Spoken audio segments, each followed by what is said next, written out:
C'est ça la vedette.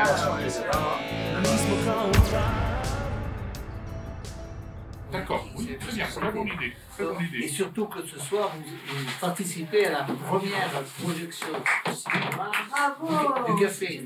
Donc, on tâtonne un petit peu, mais bon, on a un bel écran, mais on a des petits soucis avec le matériel parce qu'il a fallu donc qu'on bricole des trucs. Le son, bon, normalement, on a fait des tests, ça va, on s'améliorera. C'est comme le bon vin. Vous le connaissez presque tous. Donc, nous avons Zlatan, qui donc a fait un documentaire sur un disparu. Là, il reviendra. Donc je vais laisser la parole à Zlatan, qui donc va nous présenter et l'œuvre et le personnage central de l'œuvre, qui est ce photographe Stratis le Terrible. Et sans dévoiler, je vous réserve, vous avez un moment dans ce film, un super moment émotionnel et d'une surprise cinématographique, comme un documentariste peut avoir des fois la chance, mais surtout l'intelligence de capter. Donc, moi je vais vous dire juste un petit mot. Milomir dit Strašni, comme moi, on est tous les deux d'origine de Sarajevo. On a passé la guerre là-bas et on a terminé ici en France. Merci pour être accueilli ici. Milomir, c'est... Moi, je suis dans l'audiovisuel. Milomir, c'est un artiste connu. Il était un artiste connu, un photographe. Avant la guerre à Sarajevo, pendant la guerre, il n'a jamais arrêté à faire les photos. Et une des anecdotes qui n'a pas entré dans le film, c'est je sais que l'archive de la ville de Sarajevo appelle de temps en temps parce qu'il a dans ses archives beaucoup plus de photos sous Sarajevo que eux. Ça veut dire quelque chose. Et je suis fier de vous dire que Milomir, à part d'être artiste et compatriote deux fois, c'est aussi un ami. On est la même génération, on se connaissait à Sarajevo. Et c'est lui qui connaît tout ça. Et la seule raison pour mon film, c'était vraiment le mettre, lui et son ouvrage, en valeur. Et vous allez voir, je ne sais pas si vous aimez la photographie, je présume. Il est magnifique et c'est un personnage touchant.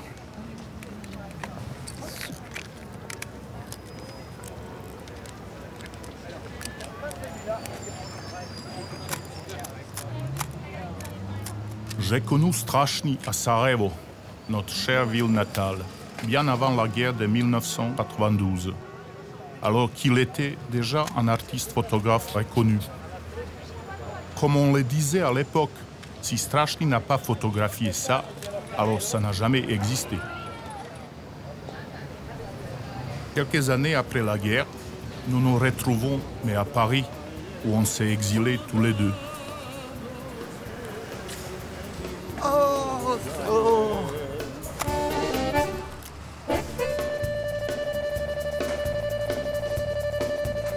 Il n'a pas changé.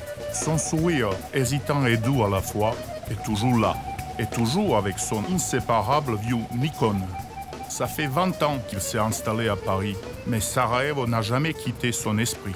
Sarajevo, c'est un petit peu... C'est pas encore passé, mais Paris, c'est vraiment... Aujourd'hui, je suis bien. Ici, je fais vraiment ce que j'aime bien, malgré aussi difficultés économiques, tout ça, mais dès que je fais les photos, je ne pense pas à l'autre chose.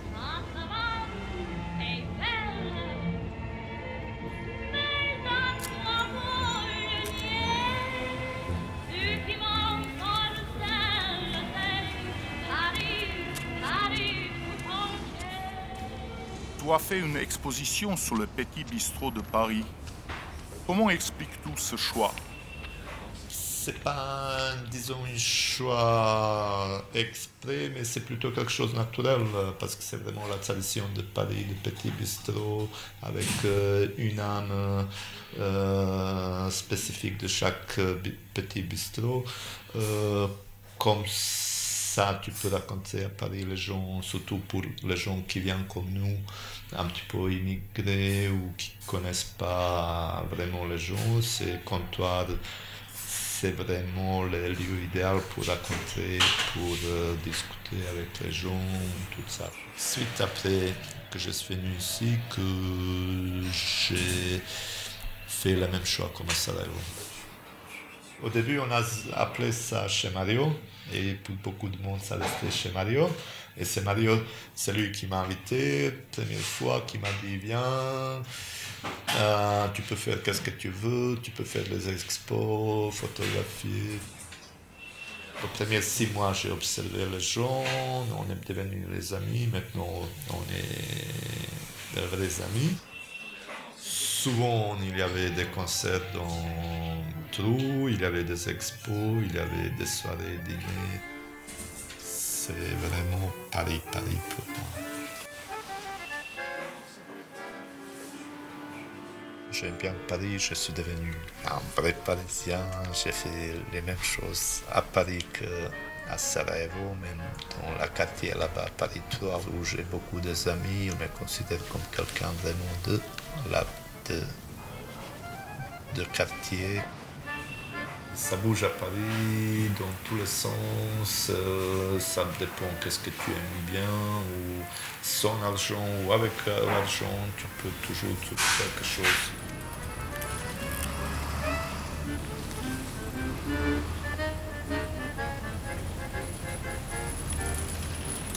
Un de ses premiers projets, une expo et un livre, Sarajevo dans le cœur de Paris. Un livre poignant des photos d'objets souvenirs ramenés par des exilés de Sarajevo. Il représente pour chacun un petit morceau de la ville où ils ont grandi. Bonjour. Bonjour. Comment tu vas? Merci, ça va. Tu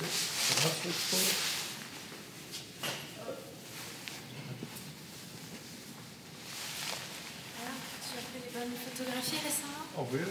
Oui, comme toujours. Ça, c'était mon livre, Sarajevo dans le cœur de Paris. C'était déjà il y a 2008 que j'ai exposé dans ma galerie préférée, Felkoz. À l'époque, je voulais parler de Sarajevo, mais d'une autre manière. Pas que de la guerre, pas de stéréotypes comme on a vu souvent à la télé. Et il y avait un moment où j'ai décidé de faire parler de Sarajevo par rapport aux objets que les gens de Sarajevo qui habitent à Paris ils gardent ici. Au début, c'était pas si évident, les gens qui sont commencé de parler, qui sont toujours répondu à la question qu'est-ce que c'était plus terrible, qu'est-ce que vous avez passé pendant la guerre, tout ça. Moi, j'ai posé une autre question, qu'est-ce que vous gardez comme meilleur souvenir? J'ai mis aussi mon histoire avec mon objet fétiche, c'est mon vieux Nikon. Toutes les photos qui sont prises ici, elles sont prises avec lui, sauf photo de lui-même. Bah, c'est mon Nikon préféré qui marche toujours. On a passé tellement de choses. Ensemble, on était témoins de tous les événements qui ont traversé ma vie à Sarajevo. Il a été mon compagnon très fidèle, malgré le bruit qu'il a créé dans les lieux où la silence faisait la loi. Il a été souvent abîmé, moi j'étais blessé et pourtant nous voilà toujours ensemble plongés dans les nuits parisiennes. Tu te souviens de ça? Oui, bien sûr que je me souviens. Même je me souviens là-bas où c'était dès que j'ai vu, je dis ça c'est objet pour moi. Même si tu m'as proposé 3 objets, et moi je voulais plus discuter ça, j'étais vraiment frappé par ça parce que c'est vraiment quelque chose de Sarajevo et j'ai pas vu depuis la guerre. Et pour moi, surtout avec Étoile Rouge, c'est vraiment Sarajevo, Sarajevo. Je suis fier d'avoir pris part à ces livres. La plaque d'immatriculation est la seule trace de ma bagnole détruite par les bombardements. Škodilac, c'est le surnom affectueux pour tous les Škoda de cette époque. Tu as insisté qu'on écrit la petite histoire nous-mêmes en manuscrit. C'est vraiment, si j'ai exposé que la photo, c'est pas la même chose comme avec l'écriture à la main. Chaque écriture, c'est quelque chose d'assez personnel, ça peut montrer une personnalité, et avec un objet personnel, ça donne ensemble un côté visuellement propre, l'autre côté assez parlant. Ça parle, tu vois la photo, il y a l'écriture ensemble. Son texte, on peut envisager, penser certaines choses, mais avec le texte, c'est quelque chose d'assez précis, c'est bien. Et avec les autres histoires, ça fait une histoire complète de Sarajevo. Mes petites chaussures. Tant de choses dans une si petite paire de chaussures. C'est dans ces chaussures qu'à 3 ans et demi, mes petits pieds m'ont porté vers Paris, afin d'échapper au conflit en Bosnie, mon pays natal.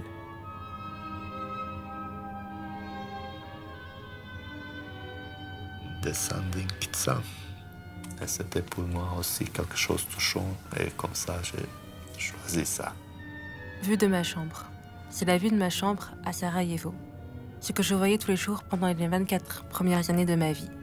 C'est mon oncle qui m'a dessiné cette vue extraordinaire. Je l'ai accrochée juste à côté de ma fenêtre parisienne. Ça me rassure.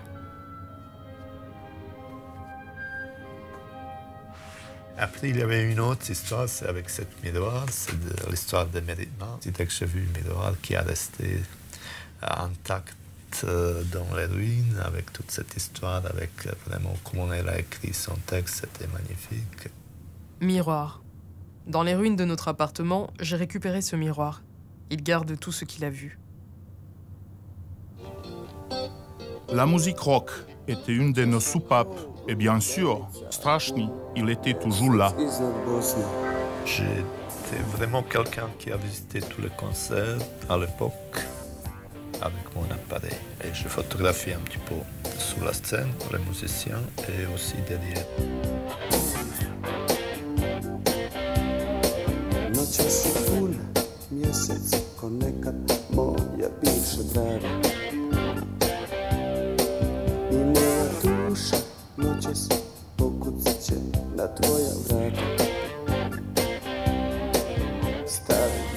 Pas mal de gens qui sont aujourd'hui, dès qu'ils me voient, le premier souvenir, c'est les concerts de Sarajevo.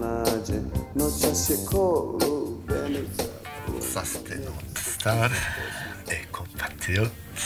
Ça, c'était une série de photos qu'on a fait à l'époque pour les communistes. Sarajevo, kristalna sećanja, Sarajevo, od blata i snega, odari mi inje sa očiju i čela. Izađi iz mene, pusti oči da vidiš ovaj put, pusti uši da čuju još ovaj put. Nekako s proljeća. La vie en Yougoslavie avant la guerre était comme la vie partout, comme la vie à Paris ici. Ah, bien la jeunesse, on boit, on s'amuse, on écoute la musique. Bah, bien sûr que c'était tout. On était déjà européens bien avant de plusieurs pays qui sont maintenant dans la communauté européenne. Aussi cette génération qui était vraiment pacifique. Ça, c'était juste 5-6 ans avant la guerre. L'équipe, oh la vache, c'était à l'époque de première de film Le Temps de Giton de Kusturica. Et ça, c'était l'équipe qui sont les revendeurs de tickets. C'est les gens de... Ben, c'était les mecs terribles. Donc tu as côtoyé les gens du côté, les grands artistes comme les grands criminels, c'est ça? Moi, je suis pas juge pour dire tu es bien, tu es pas mal. Moi, je regarde tu es photogénique ou pas photogénique, tu acceptes la photo ou pas. vraiment quelque chose à le corps de Sarajevo.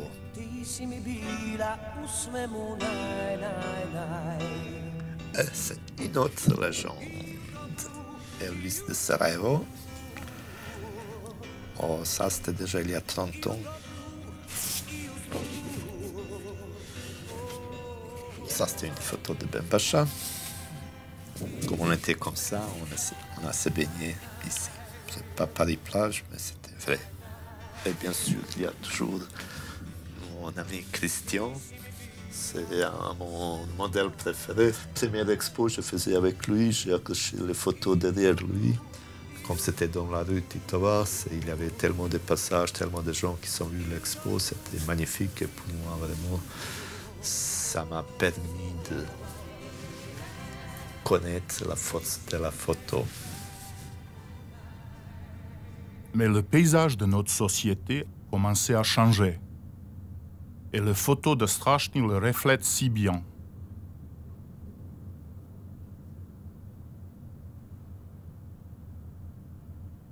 Après, disons, chute du communisme, comme les partis nationalistes, elles sont gagnées, elles sont venues au pouvoir, la vie a changé, les gens ils n'étaient pas contents. Ils ont déjà commencé de parler de destruction de Yougoslavie, de partage de la Bosnie, de la ville, tout ça. Et les gens ils ont commencé de manifester contre le pouvoir, contre la guerre, contre la destruction de la Yougoslavie, la Bosnie.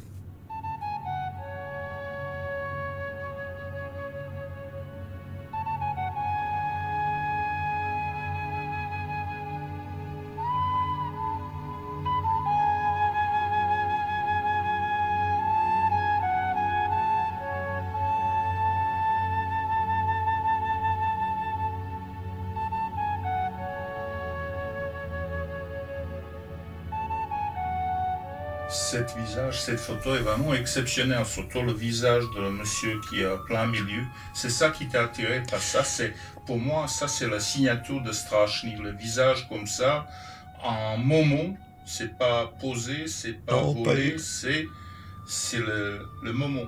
Bah oui, je suis devant et si je fais la photo, bien sûr que je vois tout ça et j'ai vraiment le sens de la masse. Je sais à quel moment quelqu'un va réagir, à quelle manière. Je suis toujours prêt à réagir. Il tient la photo de Tito comme un bouclier contre les mauvaises choses, comme quelque chose qui va les protéger. Peut-être on était aussi tellement naïfs que les gens ils sont portés. Parce qu'ils sont appris, ils sont portés les images, ils sont pensés que ça va rien arriver, mais ce n'était pas le cas. À ce moment-là, Tito est mort, ça fait déjà une décennie. Plus, ça c'est 91. Et les gens toujours portent ces photos. Qu'est-ce que tu peux dire de ça? Ils sont portés parce que Tito, pour nous, c'était pas question de communisme ou pas communisme, c'est plutôt symbole de la paix. Il était quand même symbole de l'unité de toute la Yougoslavie et de la paix dans la Yougoslavie. Pour les gens ordinaires, Tito, il restait pour beaucoup de gens, même aujourd'hui, et il était symbole de la liberté et souvent souvenir d'une belle ville. Le souvenir de la belle vie est le début d'une boucherie sanglante, pilotée par des nationalistes et des fascistes. Camarade Tito. Ces grandes affiches de notre ancien chef d'État, le communiste Tito, criblées de balles, sont le signe expressif d'un désaccord politique façon balkanique. Ils sont même tirés, mais à l'époque, tout le monde a parlé dans les trucs officiels qu'il n'y a pas de munitions, mais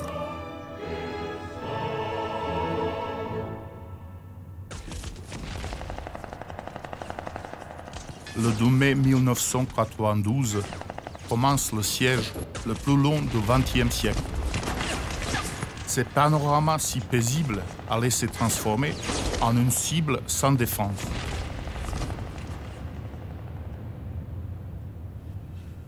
La ville était bloquée et vraiment la guerre a commencé. Tu étais où ce jour-là? centre. Je me suis promené comme ça, il y avait les gens avec sniper autour comme ça, je ne pouvais pas passer. Et ça, c'est ton autoportrait? Et ça, c'est mon autoportrait. C'est une photo pour moi assez forte, assez terrible. C'est vraiment peut-être une des meilleures photos qui représente qu'est-ce que c'était la guerre entre les chiens, les victimes, les soldats, tout ça. Quand tu cadres les photos comme ça, à quoi tu penses? Est-ce que tu penses que le cadrage et le technique photo, ou tu penses aussi au sujet? Toujours au sujet. Je pense toujours au sujet. Il n'y a pas de tuer dedans, même si pour passer faire la photo, ça, il faut aussi savoir tu es où, parce que tu es vu. Ça peut tirer tout ça, mais c'est toujours le cadrage. Je suis dedans. Chaque photo est plein cadre. Il n'y a pas de recadrage après. Tu ne penses pas trop. Tu essaies de prendre une photo et de te casser.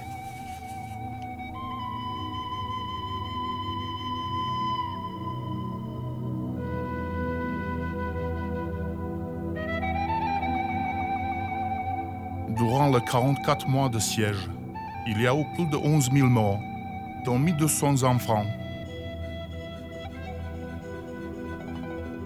Les hôpitaux, les écoles, la Croix-Rouge, rien n'a été épargné.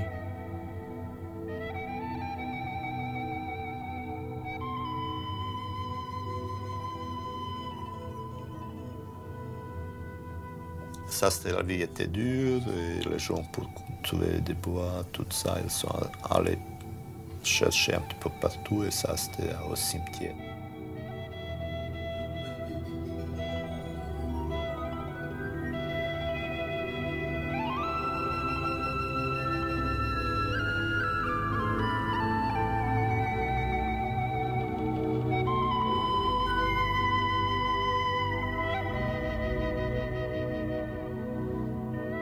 Parmi toutes les corvées pour survivre, le plus difficile était la quête d'eau potable.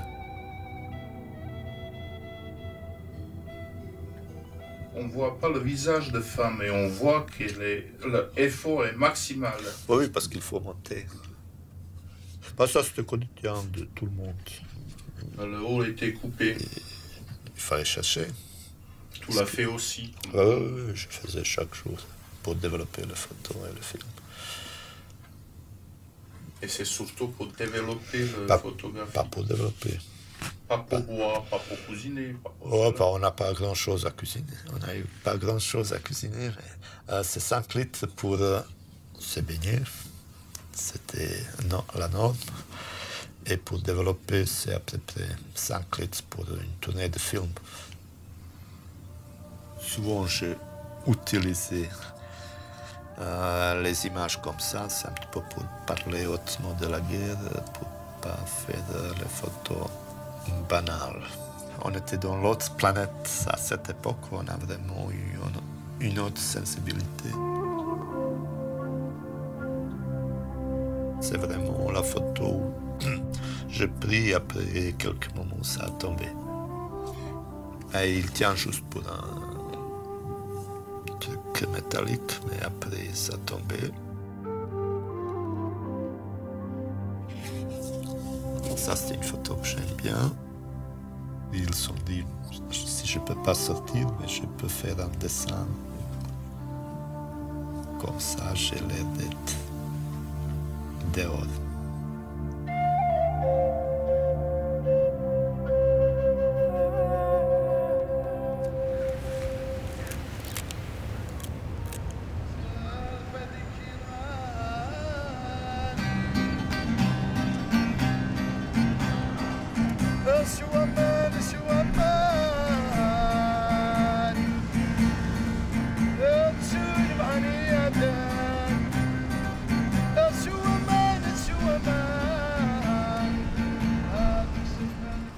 Chez Josette.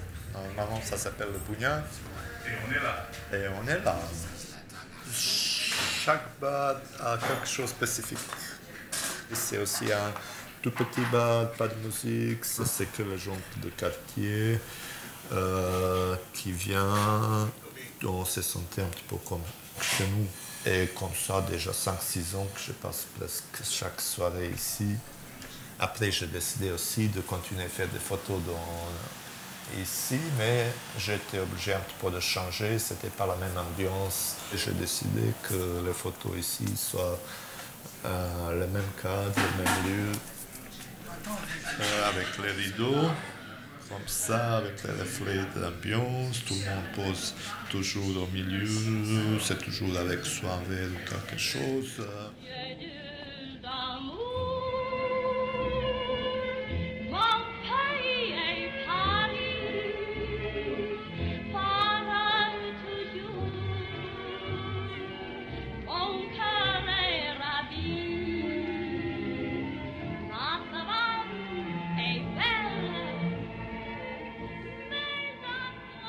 On voit dans la photo si tu fais quelqu'un, si on connaît ou si on ne connaît pas. Et après, c'est la question. Bon, ici, on a créé une belle atmosphère comme ça, même les gens qu'on ne connaît pas, ils sont bien dans les photos. Est-ce qu'on peut faire une petite photo? Maria. Oh non, j'ai pas le temps. Si. Maria, c'est pas pour Maria. Si. Non, Et avec. Si, Maria. Si, pour... Non, Josette.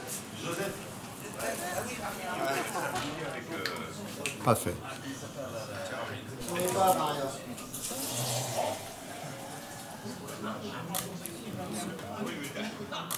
Merci beaucoup, c'est super sympa. Et alors, qu'est-ce que vous dites? C'est qui Milo? Milo, c'est qui Milo? C'est Milomir. Déjà, c'est Milomir. Monsieur Kovacevic, Strachny. Et c'est Djibeli. Tout le monde l'appelle Strachny, ça veut dire le terrible. D'où ça vient? Faut savoir, c'est une vieille histoire, c'est rien à voir avec la guerre, c'est rien à voir avec ça, c'est juste une petite histoire avec les photos. Mais tu l'as quand même pris comme ton nom artistique. Pas tellement, mais je peux pas lutter contre ça. Je dis voilà, c'est pas. Allez, va partir. Bon, allez, Allez, ciao. Allez, les amis, on y va. Allez, on y va, les gars.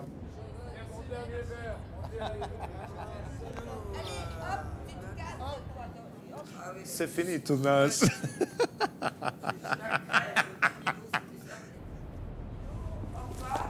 Milomir Kovačević dit Strašni, qui signifie terrible au sens littéral en langue serbo-croate, ou aussi dire merveilleux, et avant tout quelqu'un vraiment et profondément humain. En fait, il est tout sauf terrible.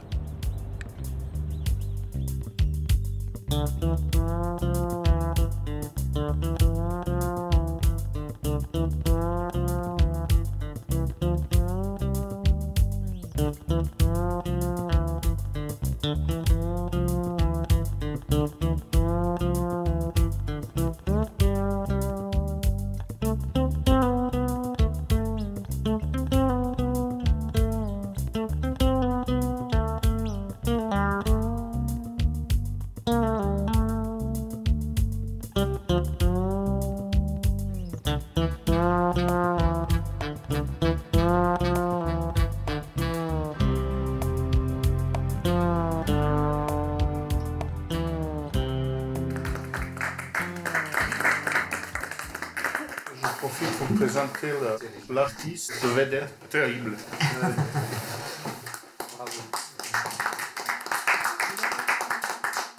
Et tu nous as pas dit pourquoi le terrible quand même. Ça fait partie de ton intimité. Oui. Non, mais et on n'est pas nombreux, puis ici on répète rien.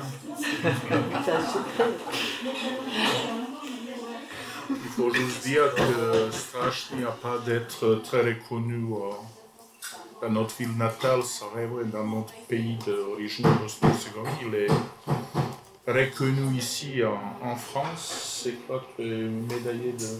Je dis ça comme ça, médaillé de mérite de l'école. Mérite national. Oui, dis-moi, parce que moi je ne sais pas. Chevalier, oui. Vous avez, tu n'as jamais rempli. Tu es un chevalier. Et il a fait plusieurs expositions, il a sorti plusieurs bouquins qu'il a ramenés ici, si ça vous intéresse de le voir, juste certains de ses ouvrages. C'est juste un petit, j'essaie de faire un petit résumé de sa vie et ses ouvrages.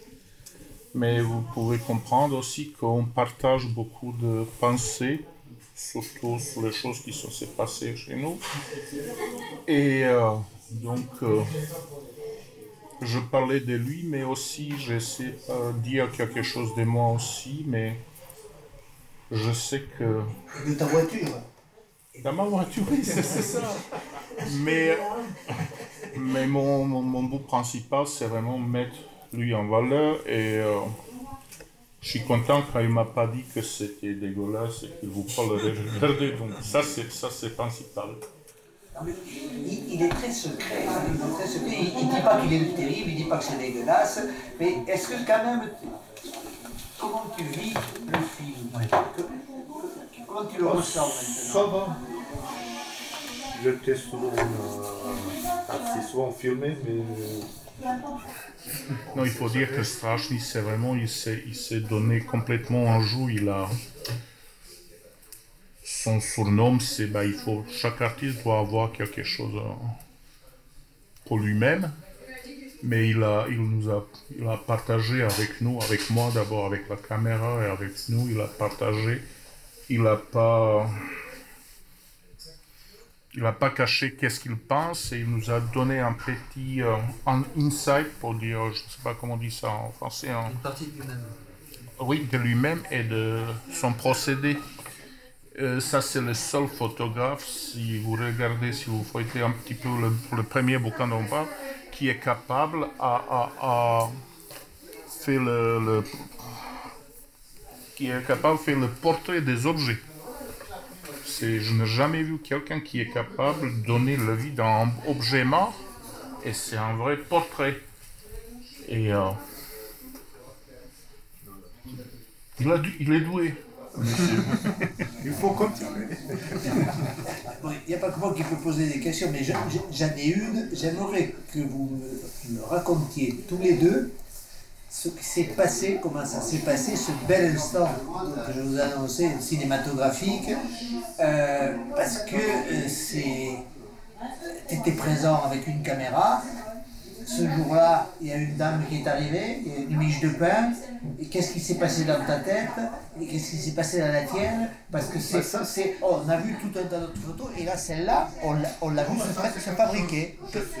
Là-bas, chaque soir, si quelqu'un vient qui est intéressant pour moi, ça se passe comme ça. C'était pas prévu, c'était comme ça. Mais la dame, c'est une boulangerie à côté, elle filme chaque jour. Elle venait donc d'apporter la miche de pain. D'accord, c'était la boulangère, elle venait d'apporter le pain. Mais ça, c'est pas rejoué.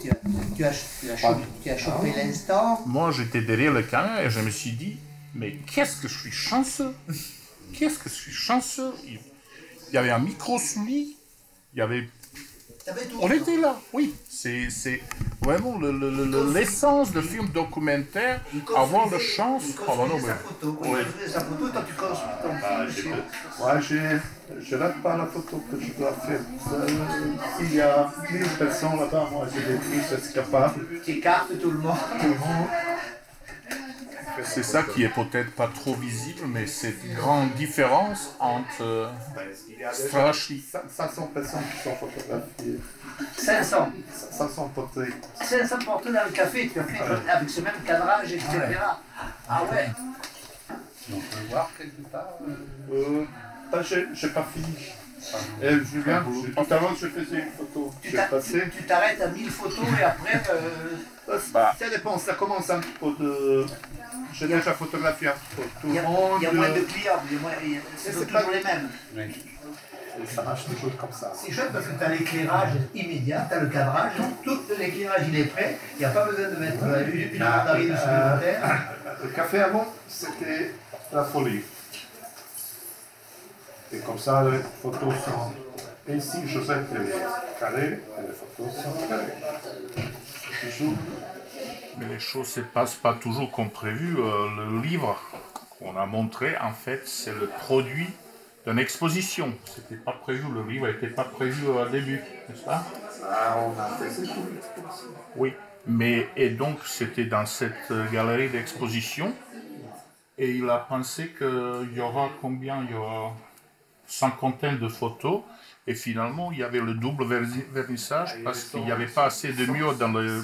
Deux vernissages, deux expos. C'est-à-dire moitié à moi et à moi. On a bien compris le rapport très fort que vous avez avec votre appareil Nikon. Vous n'avez jamais fait d'incursion dans le numérique, dans la couleur, vous restez toujours sur... Quand j'ai les photos ici sur iCal, c'est toujours mon iCal. Et toujours noir et blanc. Mais il y a une anecdote que je ne pouvais pas mettre dans le film parce qu'on ne peut pas tout mettre et qui explique bien son rapport avec son appareil fétiche Nikon. Donc, comme il a dit, il se balade toujours avec son appareil photo et c'était pendant la guerre à Sarajevo, c'était pareil. Sarajevo, il fait froid, il neige et donc lui, il a caché, pour protéger son appareil photo, il a mis au-dessous de sa veste. Ce jour-là, il y avait des bombardements, il y avait un shrapnel, c'est un éclat qui a traversé sa veste et qui s'est arrêté dans l'objectif de son Nikon. Je vous dis, lui il l'a porté pour protéger et à la fin c'est l'appareil qui l'a protégé. Il y a quelqu'un en haut qui regarde tout ça. En fait, c'était le vendeur d'optique, comme ça il a pu changer l'optique. On peut dire ça aussi, mais moi je trouve que c'était une belle éclipse, belle boucle, exactement.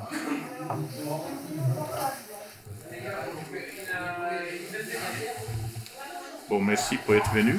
J'espère que c'était pas trop ennuyant à regarder. Bon, moi, c'est pas la première fois que je le regarde. Donc.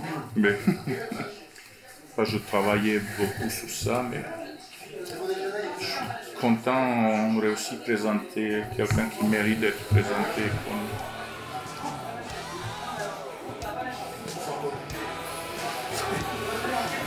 Alors on boit un coup.